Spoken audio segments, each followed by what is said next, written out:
Hi viewers, இது வந்துட்டு திருநெல்வேலி ஜங்ஷனில் ஒரு மேரேஜ் அட்டன் பண்ணதுக்காக வந்திருந்தோம். தமிழ்நாட்டில் முறைப்படி நிறைய முறைகள் இருக்கும். இந்த திருநெல்வேலி மேரேஜ் வந்து எங்களை வந்து வித்தியாசப்படுத்துச்சு. அந்த விருந்தோம்பல் ஆகட்டும், அவங்க பரிமாறுற விதமாகட்டும், சம்திங் டிஃப்ரெண்ட்டாக. அது சென்னையில் வந்து நிறைய காஸ்ட்லி இது அது எல்லாம் இருக்கும். ஆனால் இவங்க ஒரு ஃபங்க்ஷனுக்கும் ஏற்றபடி ஒரு உணவை வந்து இவங்க பரிமாறுறாங்க. இந்த நாங்கள் வந்து போனது வந்து மேரேஜ் வந்து 3 டேஸ்னால் 7 டைம்ஸ் ஃபுட்டு கொடுக்கணும். பார்த்துக்கோங்க, ஒரு நாளில் ஒரு வாட்டியில் 2 வாட்டியில் 7 டைம்ஸ் ஃபுட்டு கொடுக்கணும். அந்த ஃபுட்டை வந்துட்டு ஒரு நேரத்துக்கு தகுந்தாடி போட்டு கொடுக்கணும். ஸோ நாங்கள் போகிறப்ப மார்னிங் பிரேக்ஃபாஸ்ட் பார்த்தோம். பொங்கல், இட்லி, வடை, கேசரி, அப்புறம் வந்து பூரி, மசாலா, இது தவிர வந்துகிட்டே இருந்துச்சு ஐட்டம்ஸு. வந்து என்ன சொல்கிறதுனே தெரியல. அதான் சொல்கிறேனே, 3 நாள் மேரேஜ் ஆச்சு, 7 முறை சாப்பாடு கொடுத்தாங்க. 7 முறையும் வித்தியாசமான ஒரு சாப்பாடு. ரொம்ப ஆச்சரியமாக இருந்தது. நம்ம தமிழ்நாட்டில் இந்த மாதிரியெல்லாம் ஒரு மேரேஜை பார்த்ததே கிடையாது. என்ன ஒரு அதிசயம், ஆச்சரியம். ஸோ இந்த மக்கள்கிட்ட ஷேர் பண்ணணுன்றது. இவங்க வந்து பிலாங் டு தூத்துக்குடி, சைவ வைஷ்யா, சைவம் சாப்பிட்றவங்க. ரொம்ப அதிசயமாக இருந்தது. என்ன சொல்கிறது, ஒரு மேரேஜ் வந்துட்டு நம்ம பொண்ணு வீட்டுக்கு உள்ளே வர்றது, கல்யாண மண்டபம் வருதுன்னா அப்போ ஒரு சின்ன சடங்கு வச்சுட்டு ஒரு சிம்பிளான ஃபுட்டு. அதுக்கப்புறம் மார்னிங் மேரேஜ் அப்போ டிஃபனு. மேரேஜ் முடிஞ்ச உடனே லஞ்ச் முடிஞ்ச உடனே இந்த பாருங்கள், லஞ்சில் வந்துட்டு ஐயோ இலையே தெரியல. போங்க, இலையே தெரியாத அளவுக்கு வந்துட்டு வித்தியாசமான ஒரு காய்கறிகள் ரொம்ப மனசுக்கு வந்து இதமாகவும் சுவையாகவும் இருந்தது.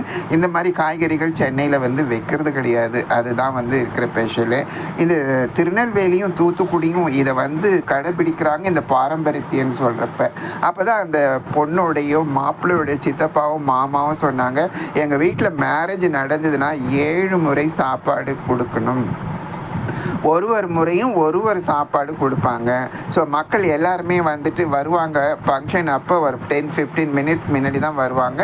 அந்தந்த இடத்துக்கு அந்தந்த சடங்கு செய்கிறப்ப அந்தந்த சாப்பாடு வச்சு ஆகணும். ஸோ இதெல்லாம் வந்து எங்களுடைய பாரம்பரியத்தை இது நாள் வரைக்கும் கடைபிடிச்சிட்டு வரோம்.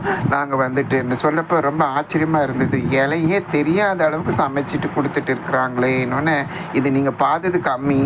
ஈவினிங் வாங்க, நாளைக்கு வாங்க, 6-7 அதெல்லாம் வந்து ரொம்ப வித்தியாசமாக இருக்கும். நாங்கள் ஐயோ, இங்கே சென்னையில் வந்துட்டு டிஃபன் கொடுத்து அனுப்பிச்சி கல்யாணம் பண்ணுறவங்க மத்தியில் காலையில் 6-7ன்னு சொல்லிட்டு ஒரு பெரிய ஃபுட் வந்து கொடுத்துட்டு ஒரே வாட்டி முடிக்கிறவங்க மத்தியில், கோவிலில் கல்யாணம் ஹோட்டலில் சாப்பாடுன்ற சொல்கிறவங்களுக்கு மத்தியில் இந்த பாரம்பரியத்தை இன்னைக்கு வரைக்கும் கடைபிடிச்சிட்டு வராங்க. ஏழையாக இருந்தாலும் பணக்காரவங்களாக இருந்தாலும் இதுதான் முறை, இதுதான் செய்முறை, இப்படி தான் இருக்கணும், இதுதான் சடங்கு, இப்படி தான் இந்தந்த சடங்குக்கு இப்படி சாப்பாடு கொடுக்கணுன்றது இன்றைக்கும் கடைபிடிச்சிட்டு வராங்கன்றப்போ, நாகரீகம் என்னதான் நம்ம போனாலும் நம்ம பண்பாடு, நம்மளுடைய கலாச்சாரம் இன்னமும் மாறலைன்றதை வந்து டீப் சவுத்தில் இருந்து பார்க்குறப்போ என்ன ஒரு ஆச்சரியம், என்ன ஒரு சந்தோஷம்.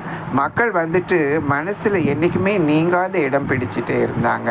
அது மட்டும் இல்லைங்க, அங்கே சொன்னது என்னென்னா 7 நாள் சாப்பாடு விதவிதமாக கொடுக்கறது மட்டும் கிடையாது. நான் பொண்ணை கல்யாணம் பண்ணி அமைச்சேன்னா 1 வருஷத்துக்கு நான் சீர் கொடுத்துட்டே இருக்கணும்னாங்க. என்னதுங்கன்னு 1 வருஷத்துக்கு சீர் கொடுத்துட்டே இருக்கணும்னாங்க. இந்த பாருங்க, இந்த பீடா வந்துட்டு ரொம்ப அருமையாக இருந்துச்சு. எல்லாமே வந்துட்டு வித்தியாசம்தாங்க. சென்னை வந்து நமக்கு ஒன்றுமே இல்லை. வந்தாரே வாழ வைக்கும் சென்னையாக இருந்தாலும் நம்மளுடைய நாகரிகம் என்ன பார்க்க போனோம்னா நம்மளுடைய கிராமத்தில் இன்னமும் கொடி கட்டி பறந்துட்டு இருக்குது. மதுரை ஆகட்டும், திருச்சி ஆகட்டும், திருநெல்வேலி ஆகட்டும், தூத்துக்குடி ஆகட்டும், இன்றைக்கும் நம்ம பண்பாடு மாறாமல், நம்மளுடைய கலாச்சாரம் மாறாமல் அந்த அளவுக்கு இருக்குது. என்ன தான் வந்து நம்ம வந்துட்டு கிராண்டாக பண்ணுறோம், செல்ஃப் சர்வீஸு, புஃபே அந்த சொல்லுங்களுக்கு மத்தியில் நம்மளுடைய பாரம்பரியத்தை பறைசாட்டணுன்றதுக்காகவும்